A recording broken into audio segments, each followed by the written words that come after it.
Movement Redefined, the large version, it really is my life's work. 8 years of work. It's got so much material in it. It's time to do a smaller version. I always like to go deeper into the science than not deep enough.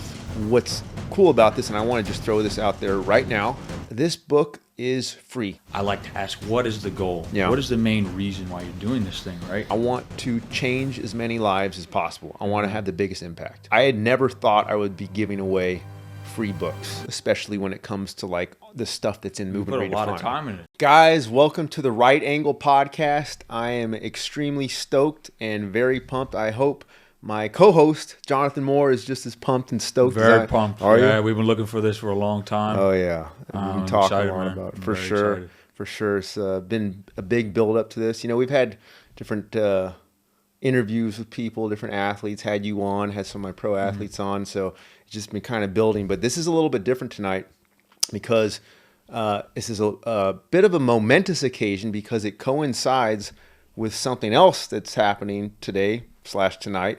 It's the release of my book, Movement Redefined, the Fundamentals version, which we discussed a lot, and you actually helped me with some of the editing with that.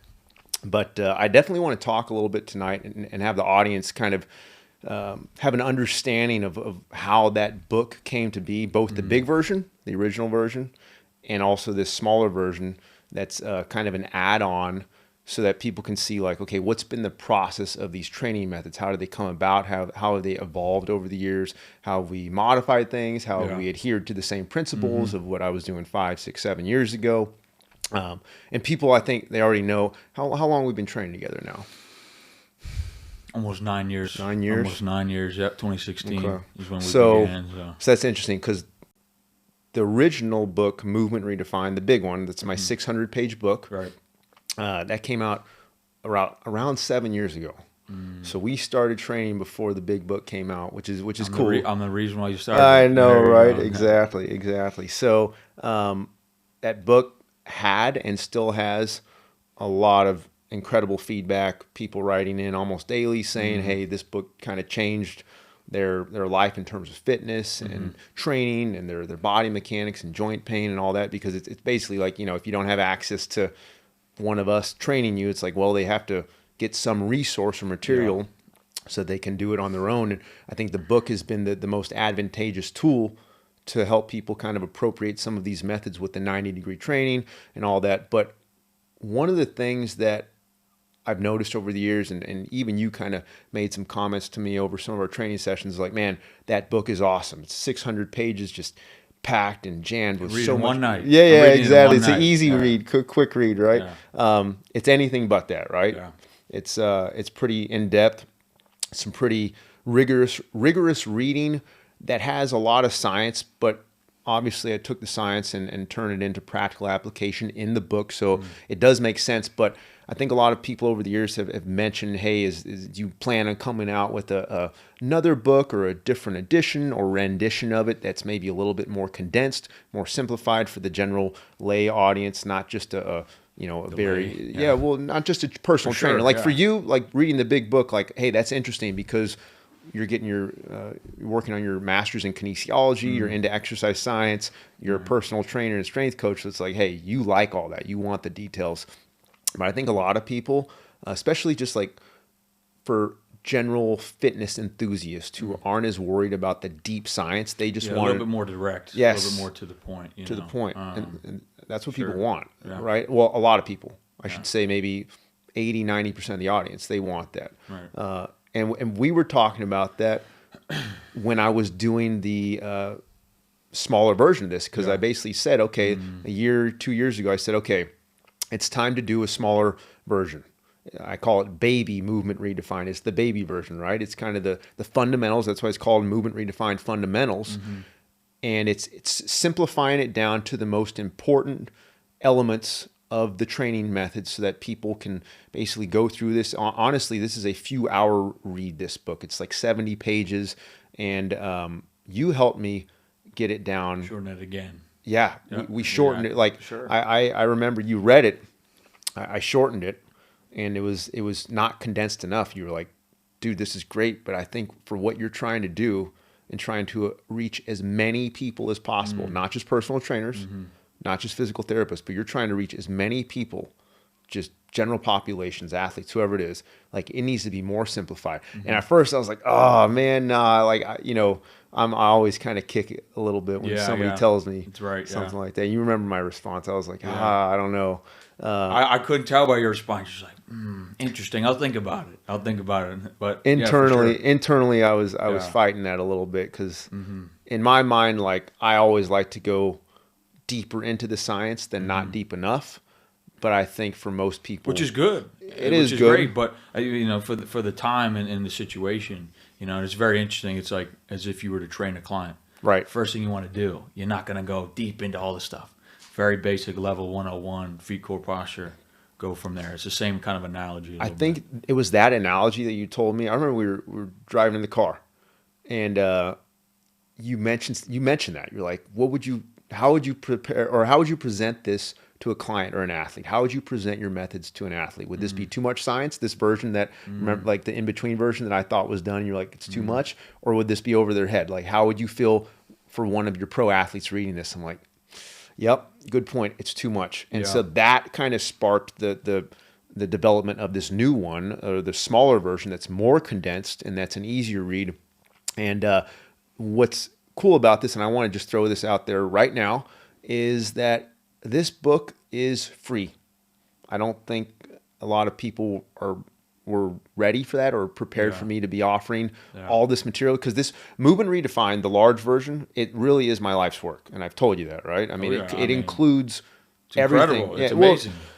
Well, I mean, it was a lengthy process. I want to get more into that in just a minute here,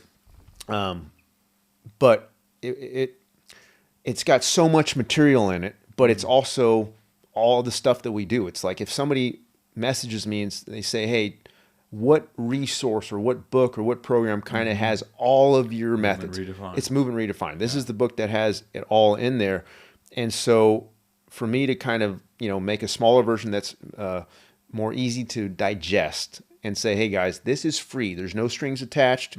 You don't have to, it's free for a little bit. And then if you want to keep it, it's like, no, this is free. It's going to be an online PDF book. But my rationale for that is like, okay, I like making money as much as the next person. But my mindset now, and it always has been, but I think even more so now, is I want to change as many lives as possible. I want to have the biggest impact. Amen. That's great. No, I think that's amazing.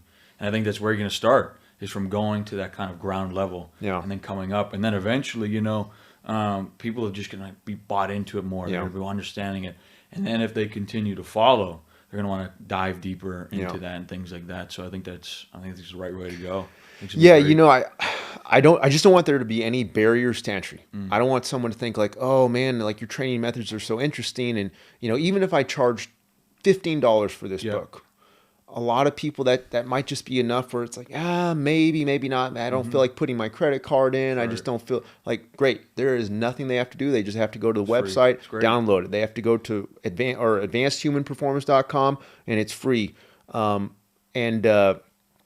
mean, I had never thought I would be giving away free books, especially when it comes to like the stuff that's in Movement Redefined. Put a lot of time in it. Yeah, put a lot of effort, 8 years, and time into it. Exactly, for sure. 8 years of work, but it's the point now that this is the most important thing. And I think you were one of the only clients who, when I asked like their opinions on like the price of the book and all that, most of my clients were like, hey, you should charge, like $20, $25, $30, $40.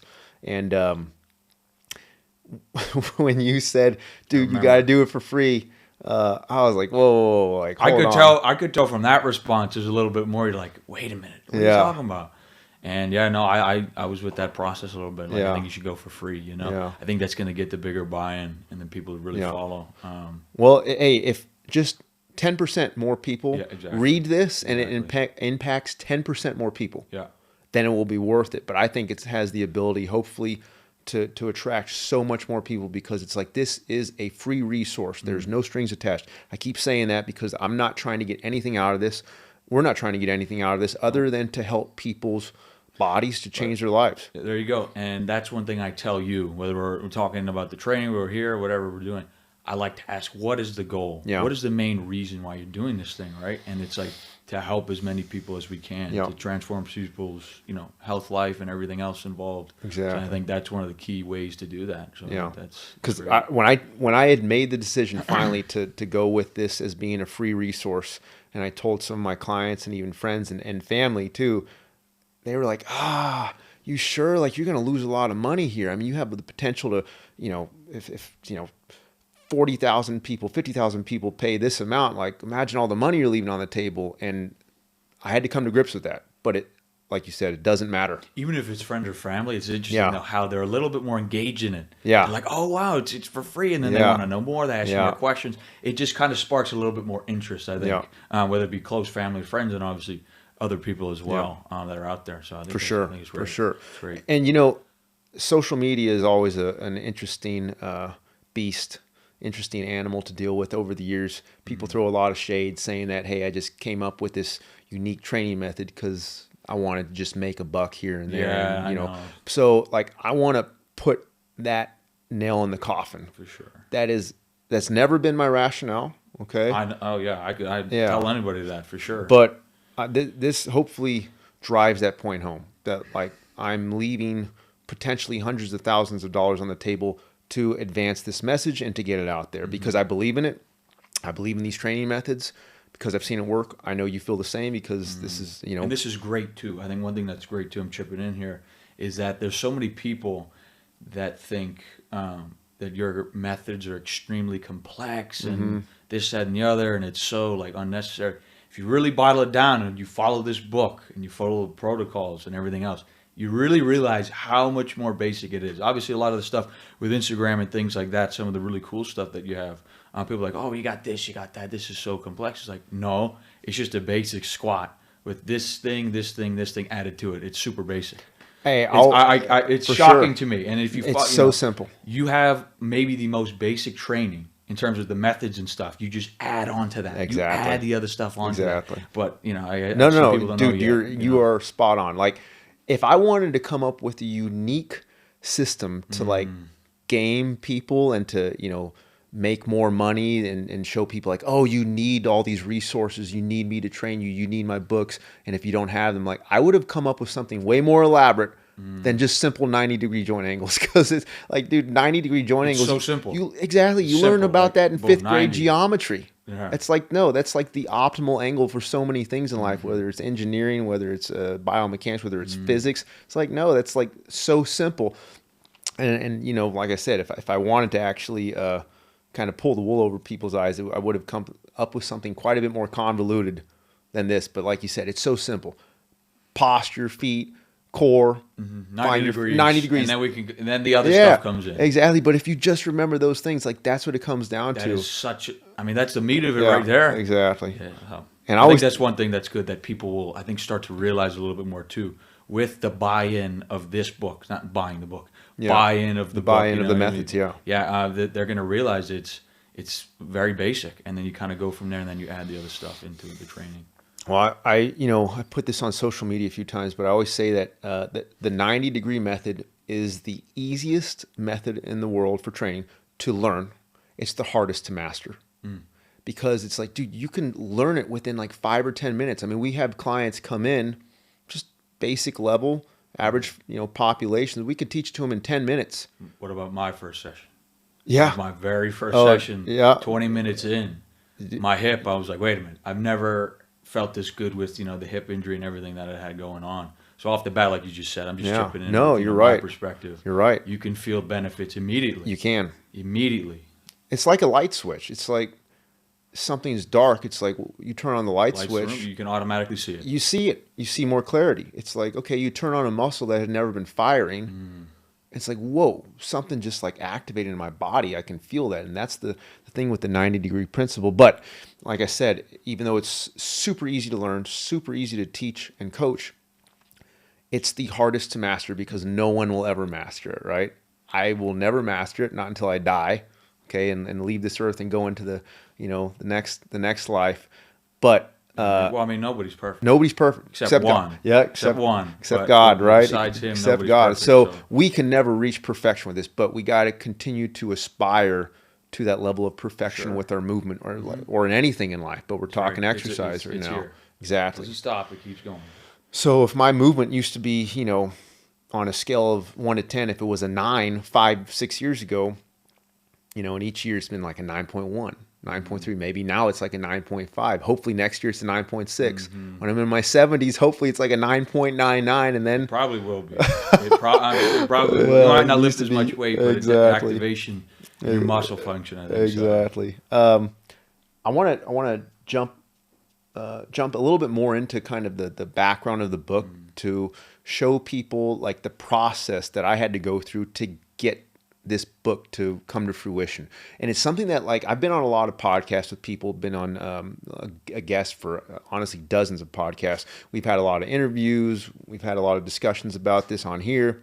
But I don't think this specific point of like, how did this book come to well, that was a question I had for you. Yeah. Is kind of how you got into strength training to begin with. Yeah. And then kind of how that unfolded to wanting to write, the original Redefined, and then also this new one. This one, yeah. Yeah, you were asking me, was it either yesterday or today? And I was like, "Oh, save it for the podcast." Right, yeah, I was like, I'll answer that. Like, and it's funny because we know each other and we've known each other for so long, but sometimes you forget, like, oh man, I never explained this to him. And if I haven't explained it to him, certainly the followers on social media, they don't know. So, yeah, I mean, it was the book's been out for about 7 years, and before I even go back further, I just want to mention that in and of itself. Like, I'm always asked especially by people who bought the book like 5, 6, 7 years ago, like, what's changed in the methods?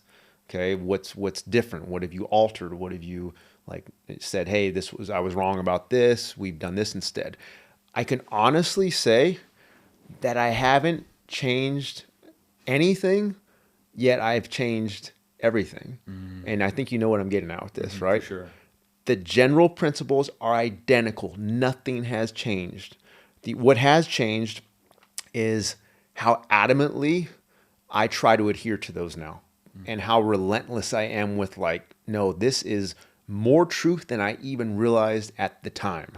And if things get off with someone's bodies, or we don't get the results that we thought we were going to get, it's because we didn't actually apply the principles as precisely as we should have.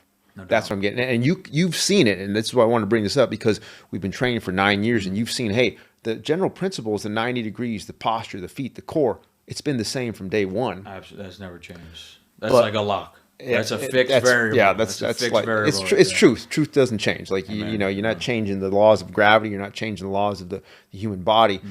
But what does change is our ability to understand those principles and apply them. We become better at wrapping our heads and our minds around that, and we become better coaches, and we're able to simplify it down more and more.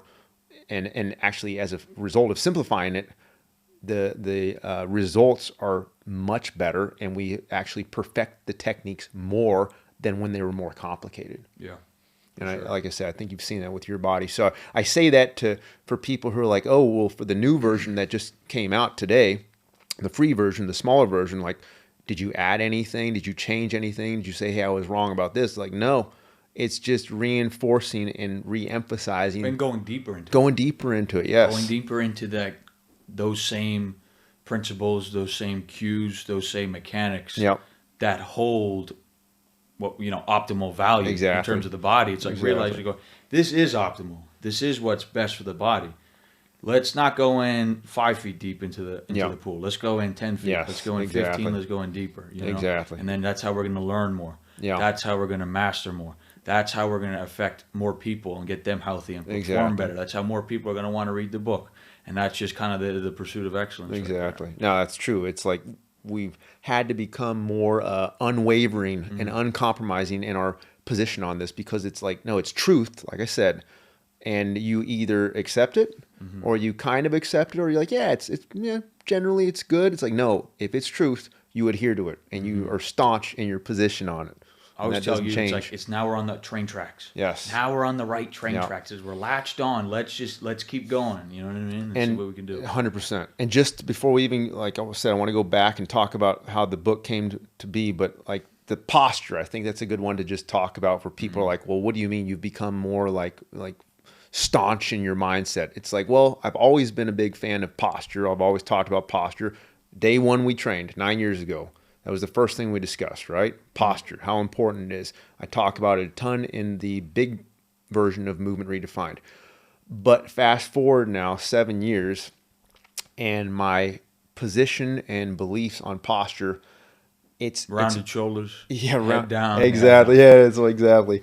It's more important than ever. As critical as I knew it was then, it's even more critical now, and I understand the importance of it and how it impacts everything to an even greater extent than I even thought at the time. And that's kind of what I'm getting at. And you've seen that with your training. We've seen it with clients. I've seen it with myself. Seen it with yourself. With exactly. Myself. Exactly. So, but the book, you were asking me some stuff earlier about, like, basically it started when I was doing my PhD. We'll get more into the backstory of, like, my undergrad and master's probably next podcast, because that's kind of goes through the book, and I mentioned that my journey with that, but I wanted to focus a little bit more on the book Movement Redefined in terms of how that came to be. I started my PhD, right? And I knew something was off with the training philosophies because I was following what everyone else was doing, and my body was broken down, and it had been broken down for a few years. This is why I went back and did my PhD. And I just knew that there were some major flaws in the current suggested and recommended training protocols that were kind of permeating the industry. And I remember there was an article I read on T Nation. T Nation used to be one of the big, like, online magazines / articles that a lot of the fitness experts wrote. And there was an article, I think it was by Tony Gentilcore and Eric Cressy. They're big names in the industry, and I still, I still love their stuff. So I'm not throwing any shade on them. If anything, they were starting to tune into some of this stuff early on. I don't think they took it to the level they should have. So were they? I don't know. I have no idea. Yeah, they're strength coaches. Okay. Right. And I remember this is like 11 years ago. They were talking about people doing seated cable rows. Okay, and the old mindset of bodybuilders, it's been since, like, Arnold's days, like, you do the seated cable row and you really arch your back so you can get this huge squeeze in the contracted position. So they were reporting this, like, these findings that they were noticing their clients were having, like, excessive low back pain. They were having, like, too much arch in their low back. They were starting to get tight hip flexors, loose or weak posterior chain, like their glutes and hamstrings, and that they were able to kind of pinpoint it to certain exercises that they'd been doing because other strength coaches had been doing it like that before them, and their coaches had been doing it like that before they were. So they're like, okay, well, maybe what we've been doing isn't quite right, so we need to modify that. So the position they kind of recommended taking in the article was almost going the opposite direction, but a little bit too extreme. So I started to see this trend in the industry. It wasn't just me questioning traditional methods. It's like, man, you got some of the top strength coaches in this industry who've been applying these methods to their clients for 6, 7, 8, maybe 10 years now, and they're starting to see some things go wrong, not only in their own bodies, but their clients. It's trends, right? Yeah. We see that with our clients. We see positive trends. And when they tell us what they were doing before, it's like, oh yeah, you can see how this escalated and then kind of downward spiraled. So I just realized, like, something was off, and I started looking at all the different areas of kinesiology, biomechanics, neuromuscular physiology, structural muscle physiology, and I knew that the answer was there somehow because I needed to fix my body, and I wanted to understand, like, okay, not only is this key for my own body, but if I'm going to make a living out of training people the rest of my life, I want to have a pretty good understanding of what I need to do to get them there. It can't just be guesswork, right? Imagine, like, if we were training someone and you didn't have confidence in the methods. Like, you just, oh yeah, like, I guess I kind of know what to do. Well, that's how I started to feel for like 2 or 3 years, because I knew the methods were flawed of what everyone else was doing. When you were originally training? When I was originally training, I knew the current traditional methods. Young buck. Exactly. Yeah, that was a long time ago. About 24 to 28 is when I kind of came to that realization. But I had been using those methods since I was like 15, 16, 17, 18. Yeah. So I had to really start examining the research a lot more specifically. And basically what ended up happening is I had all these classes, all these doctoral level classes and neuromuscular physiology and whatnot. And I would go deeper into these concepts and philosophies, have discussions with the teachers, have discussions in class with the. How did those go? It was good. I don't want to say like my questions were above their head, but it was just they were in a different mindset. Like a lot of the professors in these universities, they're thinking like lab mentality in terms of like, oh, how do we make a study out of this, which is great, but like, no, how do we take this information and apply it practically? Like they just, for them, it's like numbers and it's statistics, and that's it. They can't often take the principles and try to apply it to like real world or real life scenarios. Everything is the science and textbook answers and textbook knowledge and laboratory results without understanding like, okay, that's great. It's extremely technical. Yeah. So I'd ask questions like, okay, this is a great, like, muscle spindles. We would be talking about that in class. Like, all right, this muscle spindle thing is huge. It's obvious from what you're teaching us. Like, this is the key to being able to tune into our body's positioning, understand how to adjust and fine tune, because muscle spindles give us sense of feel. And if that's how we get sense of feel, like that's how we master movement. So I would ask like, okay, so when we're training, like how do we really activate those? Do we need to stay tighter? Do we need to stay looser? Do we need to go deeper? Do we need more range of motion? Do we need more tension? And they like kind of were like, yeah, I guess like you just kind of have to play around with it. And I'm like, that's not the answer I'm looking for. Yeah, interesting. You just said the sense of feel. Yeah. The sense of feel is going to help you master your movements in your body. They probably don't know that. They probably never, understood that concept. Right. And that's not really necessarily a technical number and, answer. Exactly. Off the bat, But it is interesting how like the numbers with 90 actually produce more, motor unit recruitment. Right. And then the muscle spindles create more sense of feel, So I guess Exactly. there are some numbers with that. No, exactly. But, it's interesting. The sense of feel, they probably weren't able to understand that, Yeah, well, they understood it from a textbook standpoint. I'm talking, from like actually but the doing practical it. application, Application, there you go. It was like there was this massive gap, and there still is. To me, that's one of the biggest issues in the fitness industry is there's a massive divide between research/science and practical application. It's kind of like you go to school, you learn all this stuff about, the nervous system, about structural muscle physiology, about biomechanics, and then it's like, okay, now what do we do with that? It's almost like they say, hey, don't worry about it. Yeah, it's like two different fields and two different populations. Yeah. You got one here, it's got all this good information bottled up, which can lead to, if you do it the right way, to find out what's best for the body. But then you got to actually practically apply it and go do it. Exactly. So there's, I get it. 100%. So there's that gap, and I think that is still the main issue in this industry is like, what do we do with this information? So I had to kind of take the knowledge I learned in the classroom, write it all down, and try to So would you say that's like one of the biggest challenges or struggles you had during that time, your PhD? For sure. Time, For sure. Present the methods. For sure. See if they had substance and people understand them and do it. So yeah, no, I think that was the biggest challenge. Yeah. It's like, this is a puzzle. And it became very obvious to me from the beginning that like no one person had the answer. No one professor had all the answers. No one particular study. You couldn't just find a study that's like, 90 degrees is the answer according to this study. It's like, no, you're not going to find that. You're never going to find that. You're going to have to go through a lot of different literature and put the pieces together. And so that was the thing for me. It was like, I started tuning into this about a year and a half into my PhD. I'm like, man, this is a massive puzzle that I'm going to try to put together. I'm going to give it my best attempt, but like, I don't know if I'm going to be able to do this. I don't know if it's possible to take all these different pieces, because it's like imagine like a 20,000 piece puzzle. You're looking at it, it's a mess on the floor. You know it fits, but like the mental exhaustion that it's going to take to make all this work. And what if you're missing some pieces by the end? And what if the puzzle wasn't put together properly and you're left with something that doesn't fit? But I had to kind of like a strong belief and faith in a sense that it was going to work out and that it would fit like a puzzle. I think it did pretty good. Well, yeah, I think it did too. And that's the cool thing. It does fit like a puzzle. I was about to say that when it's true, when it's real, it's legit. You'll be able to have all those pieces that you need to, even if it's 20,000. And if you keep going, you'll be able to put it together like you basically did. Exactly. So I had to play kind of detective.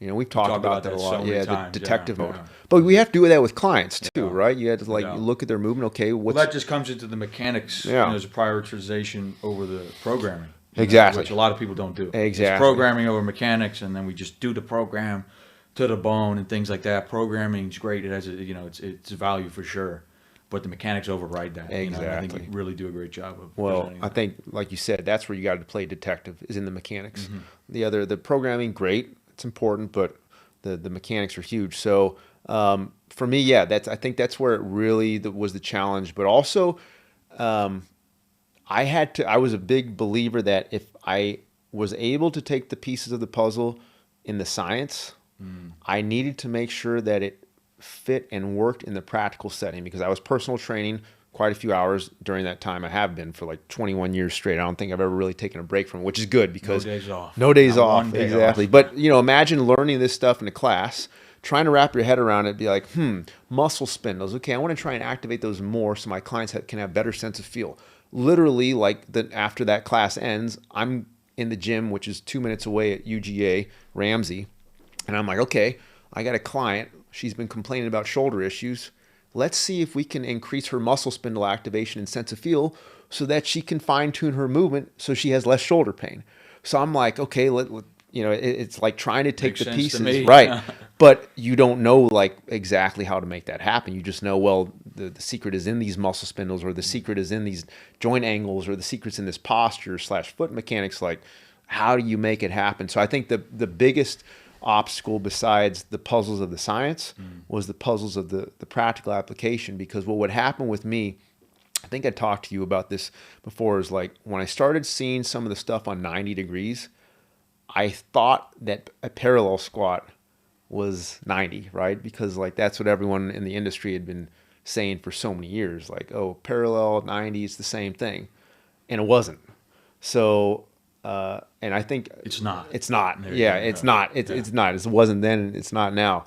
But what I'm getting at with this is like, okay, I started implementing the parallel squat, and you start seeing great improvements. You're like, oh, awesome. I'm on the right track. I found it. I hit the gold mine here. And you start applying it to your clients too. And like, oh, wow, their knees are feeling better, compared to when they were squatting deep. Same thing with me. Compared to squatting deep, parallel squats, which is like 120 degrees of knee bend, it started to provide, some very quick results and some improvements in pain. And I did that for like a year. And then all of a sudden, like, man, I'm starting to get a little bit of pain again. Like, what's going on here? And so you start second guessing all the science. You're like, did I miss something somewhere? Like, was one of these pieces of the puzzle off? And if I remove one piece, do I have to go back to the drawing board? So you start doubting it. But this goes back to what we were saying at the beginning. It was simply my lack of understanding of how to precisely apply the science, right? It's like the science has always been the science. The truth has been the truth. It was my ability to apply it perfectly. So then, understanding that a 90-degree squat looks a lot different than a parallel squat. So it was things like that, I think, that were the main obstacle. Yeah.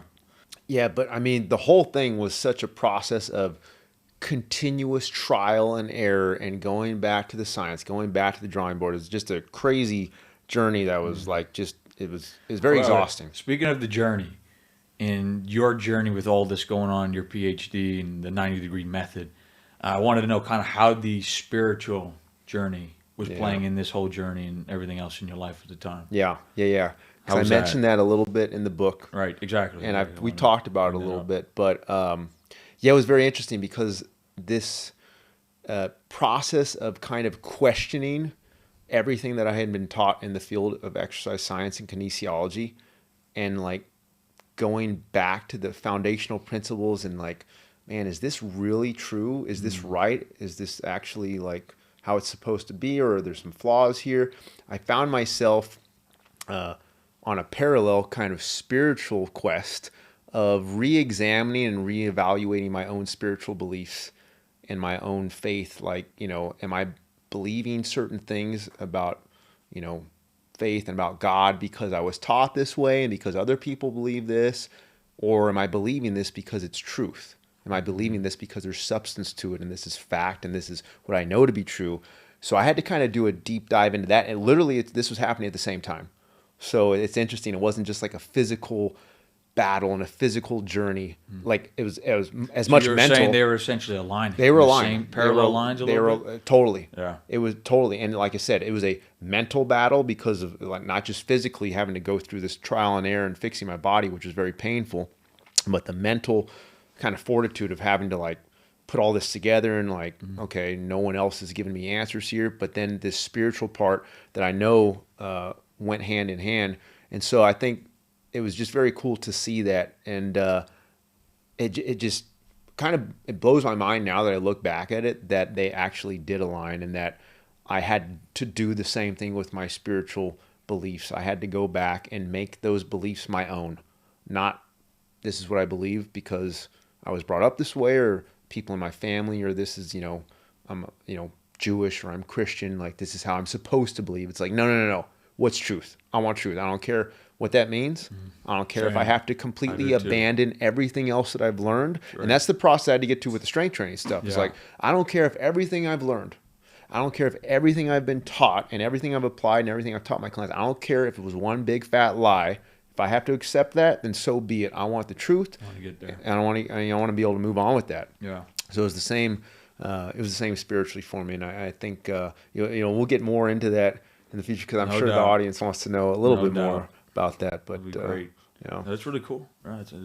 That's the main deal right there. Yeah, it was a growth process too, for sure. It was a lot of growth. I mean, when you reevaluate your beliefs in anything, it's like and I think it's good to always question your beliefs and not abandon what you believe just because you start to question. Spirits. Test First things. John, test the spirits. Yeah, test things, right? You got to test it. Like I think if it is true what you believe and you test it and you really kind of like, let me take a fine-tooth comb to this and see what comes out. Now you're diving deeper. Diving in deeper. Just like you're doing with the methods and your process at UGA and, finding the 90 degree. Exactly. That's great. That is great. So whether it be that or, another segment, what was, I guess, like the defining moment in kind of your switch into the 90 and then the realization that, okay, all the stuff I've learned in the 90 degrees and the protocol and the methods, I need to put this knowledge out into a book and publish it to people. So what was that moment that kind of flipped the switch for you to want to do that? Yeah, I think there were a few, but like once I started to see my body heal itself and started to see clients and their bodies heal, like that was a big defining point of time, like several month period. But there was definitely like a more specific point where you start to see the pieces of the puzzle come together so specifically. And this is why like the book, like I had no intention of taking this knowledge and this information and the education that I learned during my PhD and turning it into a book. That was not my original intention. It was, hey, I just want to like graduate, get my PhD so I know how to train people with the optimal methods. Even social media. I wasn't even into social media at that point. Mm-hmm. So this had nothing to do about like trying to sell other people on it. It was to, for me to understand it and to help my clients. But then you start putting the pieces together and you're like, wow, these pieces fit so perfectly. The neuromuscular physiology is clicking. And it's congruent. Like we talked about that congruency of like, man, these are all pointing to the same thing. There's no contradictions. It fits like so incredibly to the point where this is where the spiritual thing, I come back to it because like, I don't want to say I was doubting the existence of God at that point, but like I started to have, questions. Okay. When I saw these pieces come together and you start to see like, wow, we are designed so meticulously, so perfectly, no random chance could have made this happen. Like it's I think one of the things they say with like the argument for intelligent design, right? That we our DNA, there's such specific code in our DNA. It's almost like a perfect computer program. Well, if you have a perfect program, you had to have had a programmer who made that. You're not just going to have perfect program. Exactly. Perfect programmer. You're not going to just have a computer program randomly come about because of chance. It's not possible, right? Well, the level of fine tuning that I started to see that our bodies have, that it like came to this and that all these pieces fit. It's like if you saw that 20,000 piece puzzle, like I mentioned earlier, come together, right? And you saw it on a table and you had two options and somebody said, hey, one of two things happened here. Either somebody put this together, took a lot of time, put a lot of effort into it, or we just kind of threw it all on the table and it happened to form together. What would you say, like, what's more feasible to you? I would say, okay, somebody had to have meticulously put that together. Sure. Somebody created that puzzle. No doubt. So, like, to me, it's so obvious. And so when I saw that, I was like, okay, not only is this giving me further belief in this training methodology, like this is true, this is where it's at, and this is going to help people. But I started to understand, like, okay, this is why God wanted me to question these methods, because now I have greater belief. My faith in God was bolstered so immensely. I'm like, okay, this book needs to come out not just to help people train their bodies, but to help people understand that God exists. Amen. Like that was like huge for me. I was like, man, if people don't think God exists, just look at the human body. Look at how all this science comes together. So for me, that was the defining moment. And that's why also I want to have the second version of this book, the smaller version, be free so that, people like, change your body, change your mind, and change your spirit. Mind, body, spirit. Like the whole thing needs to get improved. And something I'm trying to work on. I know something you're trying to work on. It's a continuous process. It's just the congruency of the training and the spiritual walk and how they both... You dive deeper, you learn more, but you're on that right train track. Yeah. Because it's pushing towards the truth. You're learning more, you're engaging more, and you're just getting better at it. Exactly. And you're being revealed more things. Exactly. That's amazing, man. I know that's your own journey, but I totally agree 100%, 110%. I think God's got an amazing design and plan for our lives and also how the body works. And Absolutely. Everything like that. So that's Absolutely. amazing. And then another question I got for you was kind of, how do you think this book is going to really impact like coaches and trainers, and then also how it's going to affect the general populace of people, you know what I mean? So kind of the distinction between the two, whether it be other strength trainers, coaches, and then kind of people that are just wanting to come into fitness a little bit. Like, how do you think that will play out between those two fields? Well, I want to definitely say a special word to like coaches about that. I mean, we already discussed, like, I tried to distill this down to its most simplistic fundamental principles of the 90-degree eccentric isometric protocol, so that whether it's someone who's new to fitness, whether it's somebody who's been training in bodybuilding for 30 years, a power lifter, an athlete, they can take the principles of this book, Movement Redefined Fundamentals, the one that is out today. It's free. They can take that and they can apply it to their own training, to their own goals. It's not going to take a rocket scientist to figure it out. If they want some of the science, it's there, but it's mostly practical application with a little bit of science so that it gives the credibility there. But the onus on this, to me, is coaches. It is strength coaches, personal trainers, physical therapists, because these are the people who do understand the human body a little bit more. They've learned some of the science.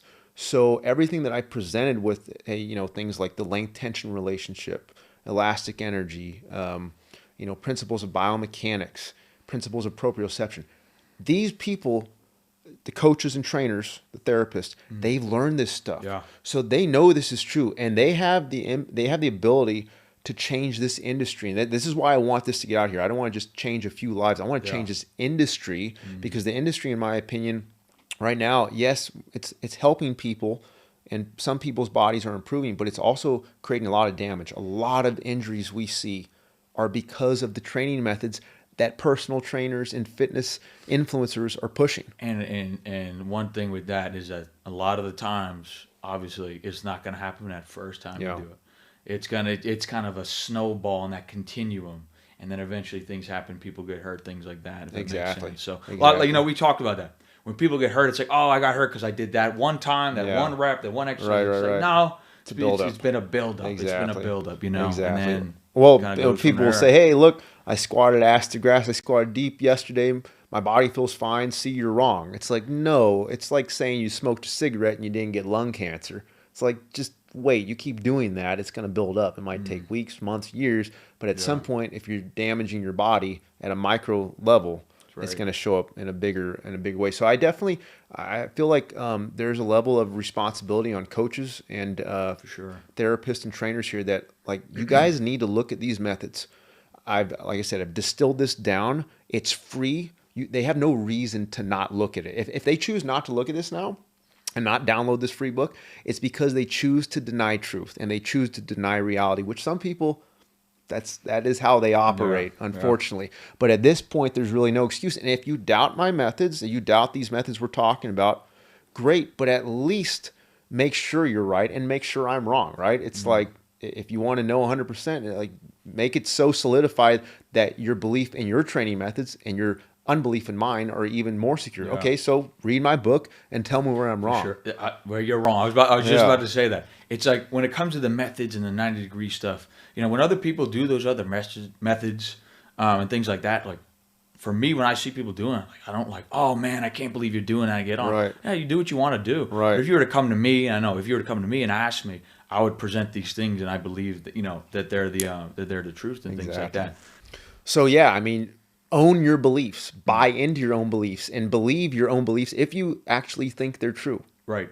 I want to jump in with that. So I know for me, when I have friends or other people that do training and they do full range of motion, when I see them do that, no problem. Do what you want to do and things like that. But when they come to me and they ask me about like the 90-degree methods and what do I think about that, why am I such a big believer in it? I've already established why I'm such a big believer in terms of my body, everybody else's body. But my question in terms of a substance standpoint and a scientific standpoint, what are the negatives with 90-degree strength training? All right. I'm just curious. Like I still have not seen that yet. Like, what is wrong with it? I haven't found anything that's wrong with it. So well, it's interesting. Yeah, no. Where can you like really pick at it and jab at it? Well, for them to say, here's what's wrong with it, they essentially have to say, oh, the science of exercise science, the science of kinesiology, it's wrong because all I'm doing with these methods and in these books is highlighting the science. So if you don't believe in the 90-degree method, you are a science denier. Unfortunately, I mean, that's what it comes down to. You deny truth and you deny science because I've had a lot of, critics. You get what I'm saying? Yeah, no, I see. What is wrong with it? They can't give you a specific, look, I've had a lot of people critique this over the years. Mike Israetel, he's done videos on me. Lane Norton's done videos on me. Zach Thielander, a lot of guys. I don't know, but yeah. Well, yeah. It's funny because every time they do a video on me, they can never give anything of substance. I always say that. When it comes, people, with you. Show me some substance. Yeah. And what I think is interesting, though, like I know a lot of your stuff on Instagram or whatever be on the social media platforms about the methods. They're always talking about the 90. Right. We're almost always talking about the 90 and this and this and that. And I just think that's, it's an interesting Well, yeah, point. like all those gentlemen that I just mentioned, they can't point to any science to demonstrate the error of these methods. They just say, oh, this is ridiculous. Nobody trains this way. Or they'll, call on bro science or, oh, this works because, this is how we've been doing it. Or I get more results like this. Or you stretch the muscle more to get more growth. It's like, no, the science shows you stretch the muscle up to a point to get more growth. So like we were talking about it, we were kind of dividing the populations in terms of the science, practical application. Let's for a second put the practical application to the side and just strict science. Yeah. Show me where 90 degrees is wrong. They can't. And then for me, it's not even a question with practical application. It's like still definitely wrong. But some people are like, it just doesn't look right, this, that, and the other. Right. Which is not really substance. Yeah. I would encourage... So that was a question that, I had. I just wanted to discuss with you. It's like, for sure, what is wrong with the training? I was just feeding off what you were saying. Absolutely. I see zero, stuff that's wrong about 90 degrees. There's no errors, and everything about the science actually confirms this. And this is not... I'm not trying to be like cocky here. I'm like literally pointing to the science. That's it. And so I would encourage every person who's listening to this, every person who doesn't believe in my methods or has doubts about it, go and listen to my critics, right? Go and listen to the people who hate on my stuff and tell me some bit of scientific evidence they point to show that these are wrong. They won't be able to, they'll find a handful of studies here and there, but in terms of the hardcore foundational principles of kinesiology, they won't be able to, which is why I think they get so irritated, because it's like, when you start to deny truth, you get angry about it. It's the nature of it. But I think before we kind of wrap things up, as I mentioned, this new book, you guys can go to my website, Advanced Human Performance, to download it for free. It's Movement Redefined Fundamentals. It's the smaller version of my large book, Movement Redefined. But I want to just do a quick glance, a quick overview of the chapters in it and some of the content, because we're going to jump into that a lot more next time. So, my big book, Movement Redefined, the larger one, it had 12 chapters. Now, this one has 7 chapters. The last 5 chapters, I decided to kind of not include those because it was a little bit more into the weeds, that if we're trying to bring this down to its most simple format for the for average reader, then these 7 chapters are where it's at. So the first chapter, they're going to be able to, find out more about my journey that I discussed tonight, but we're going to go more into that next time, because I want to talk about like the trends we saw in our clients and the trends that you've seen in your own body. So we're going to go more into that and more of kind of what got me on this journey and this path. Chapter two, I would say that's the one on movement, muscle function, inflammation, and disease, which to me, that is the most mind-blowing of all the chapters. I would totally agree. Yeah. I think that one is just like eye-popping. Right. Wow. Like, I can't believe that. I never thought of that. Right. I can't believe it. But it also, when you go with that, you're like, wow, this makes so much sense. Right. It's just like, wow, how did I not think of this before? Well, it's not even, and it's not, I'm not saying it's mind-blowing because I wrote it so well, or it's mind-blowing because it's something I came up with. It's mind-blowing because of the science. That's what's mind-blowing about it. So all this is science. It's not me talking. Just kind of overlooked it a little bit. Exactly. Kind of glide over. But it's so important, right? The whole like endocrine function, which we're going to get into next time. It's like I like to think of an analogy real quick. We're digging, we're trying to find the treasure, right? It's like once you find the treasure, it's like you want to keep going into the treasure. Exactly. I don't want to keep digging into the other spots. Right. You know what I mean? That's a great point. Let's keep going. That's a great point. It's like, man, you found a gold mine. Don't look somewhere else. Get everything you can out of that gold mine. Chapter 3, that I think is going to be for trainers and for people who aren't sold on like the 90-degree principles. To me, that's going to be the most important, because that's where I go into like, how do you define proper muscle function? Like, what's that look like? Well, if we look at the different areas of kinesiology, here's what they point to. And I think that section for people who aren't sure about the 90-degree principle, it's going to provide more insight. There's tons of studies. I have over 200 plus studies in the big movement redefined version. I think, again, I distilled that down to probably more like half of that for this, just so it's easier to read. But then it moves on into the 90-degree eccentric isometrics, chapter 4.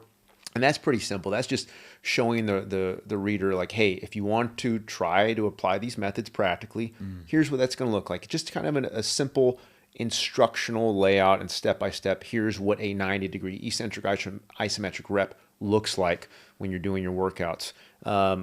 Chapter 5, that's a little bit more of combining some of the science of the 90-degree principle and how it applies to the eccentric isometric. So chapter 5 is interesting because it's both a reaffirmation of the science, but it's also taking the science and like going a little deeper with the practical stuff. Well, I think it's kind of just a branch off of 4. It is. Five, absolutely. Kind of diving into it a little bit more. Chapter 6, that's just going over mastering the big 7 fundamental movement patterns. So important. I know we've stressed that a lot. We're going to continue to. Exactly. That's a gold mine right there. Yeah, the big 7. The big 7. That's what we like. Literally every training session we do, whether it's with a client or athlete, we cover the big 7. You have to cover the big 7. And then, so I give some little brief tutorials on that, a quick breakdown of how to do it for the squat, the hinge, so forth and so on. Just the basic cues that the reader's going to need. And again, super simple. It's like people are going to be surprised at how simple these methods are to learn and to see improvements literally the first day of training. And not even just you, but the people you're training. Whereas obviously you're talking about coaches and trainers, like apply this to other people. I know a lot of people, training. What do I want to do with the training? I don't know what exercise to do and things to do. Right there, the big 7, that is like literally the greatest program ever. Exactly. Right there, boom, in a workout. And it's so simple, right? So simple. And you can get results. When I say results, I'm talking having improvements in levels of pain, that exact workout in all areas of your body. I'm not saying you're fixing it the first workout. I'm talking about starting to see a trend of your pain levels go down, your inflammation starting to go down, your ability to do all the big movements without pain and getting healing going to the body. And then, chapter 7, which is the last chapter, that's just more about like the training protocols and the programming, which, as we mentioned, is not as important, not nearly as important as the technique, but people still want like a little semblance of order, like an organizational plan of how to take the 90-degree methods and apply it to like, hey, I got an hour-long session with a client. What should that look like, and how do we get the most out of this training protocol? So I think that's, like I said, this is free. Go download it, and I'd encourage people to read it. It's a quick, easy read, the small version is, and read it so you can follow along. So when we're talking, right, they can understand what we're talking about. They can understand it. It's right there for you. AdvancedHumanPerformance.com. They can go to it, check it out, read it so that next time when we go deeper into these topics, they understand it. And just, just a reminder to people out there, it is much more basic than you think. Yes. Especially right now with the book at this level. Yeah. It's not this complex, crazy stuff. It's not. It's the basics, the understanding of the body, and how to put yourself in the best position possible to just function and live and everything you're trying to do. Dude, you nailed it. Just a reminder to people, And then this is for. And then that prepares your body so when you do want to do the crazy stuff, you can do it. And you can do it well. We were talking about a little bit in my interview. Yeah. Which exactly. People can tune into. Exactly. Great stuff. Well, yeah, I'm super stoked about this. I'm super excited to get people moving in the right direction. And hopefully we're going to impact not just thousands, not tens of thousands, not hundreds of thousands. I want to change the world for God, because I know that our health is important to God, and our health is important for us so we can maximize our quality of living. I firmly believe these methods are going to help so many people, and that's why it's free. Download this book for free. It's Movement Redefined Fundamentals, 100% free, no strings attached, on my website, advancedhumanperformance.com. We'll catch you guys next time. Hey guys, thanks for watching. If you like this video, check out this other one. I think you'll find it just as informative.